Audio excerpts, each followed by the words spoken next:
What's up, everybody? It's Christopher Terrence Jones. How are you doing?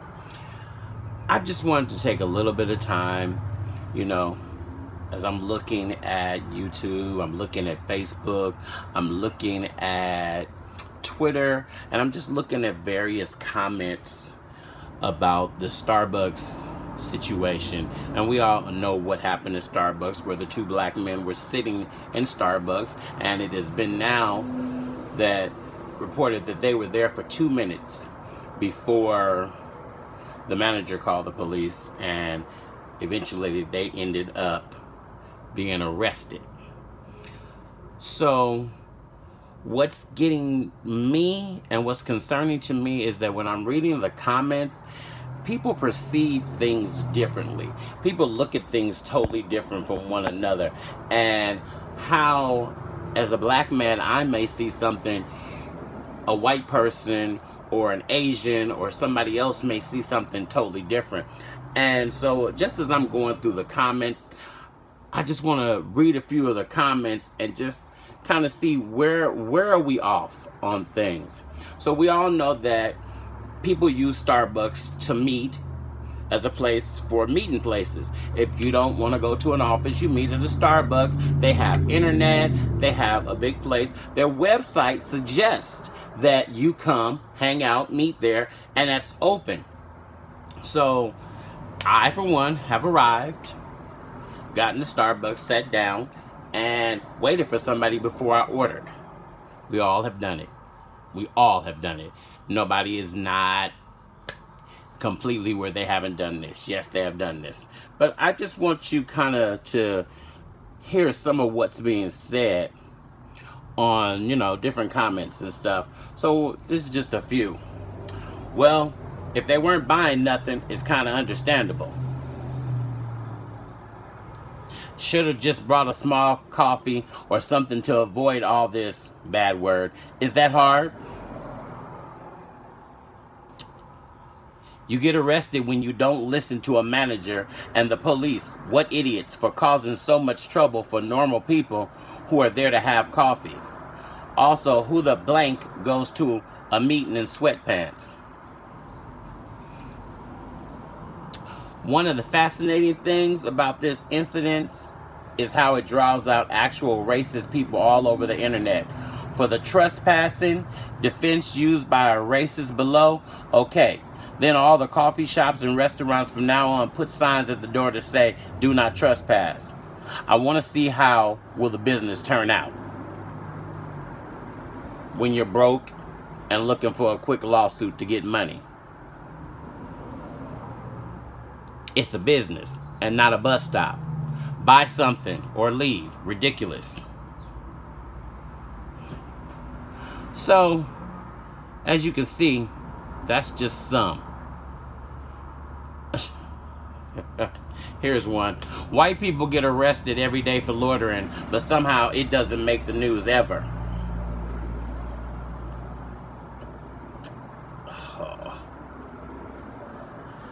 Somebody said if you weren't there, be quiet. They can speak for themselves.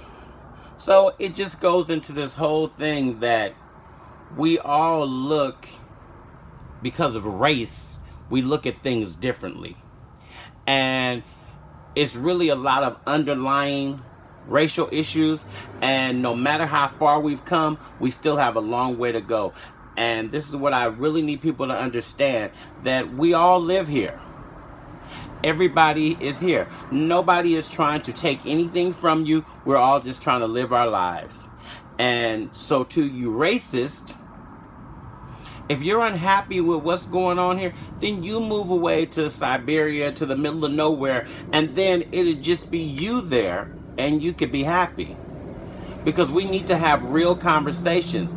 How are we going to change what's going on in the world today if, as soon as something like this happens, these are the kind of comments, because these are what people's thoughts are. This is how they really feel. They wouldn't say it if they didn't really mean it. So it's time to have real conversation where we say, this is not right. And part of that is that the people who are in the position of leadership, the people who are in the public eye, cannot be racist themselves. They cannot look down on black people. They cannot look down on anybody that they think is beneath them, because we are all created equal. And it also starts with, you have to know the history of black people. You have to know the history of African Americans. You have to understand the slavery, the whole thing. You have to understand where we've come from. So today, yes, there is a different mentality from when there was back then, when we were bound up in slavery. So until we start having conversations and saying this cannot be accepted no more, this cannot be accepted no more, we have to change things, no change is going to happen.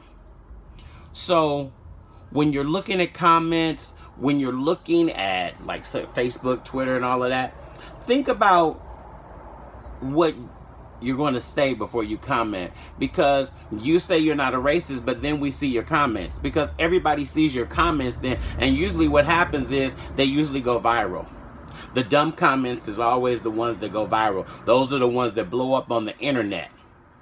And it's all about trying to live on this earth together and just coexist. I'm not here to tear you down. I'm not here to say you can't do this, because honestly, at the end of the day, I don't care what you do in your personal life, because it does not affect me. I'm just trying to live my life. And that's where we all need to get to the point, is that you need to worry about living your life and not about what I do. Because what I do does not affect you. It only affects you if you allow it to affect you, and that's because you're harping on it. But if you spent time focusing on you and building a better you, then you wouldn't be affected by what's going on by the next person. Thanks for listening.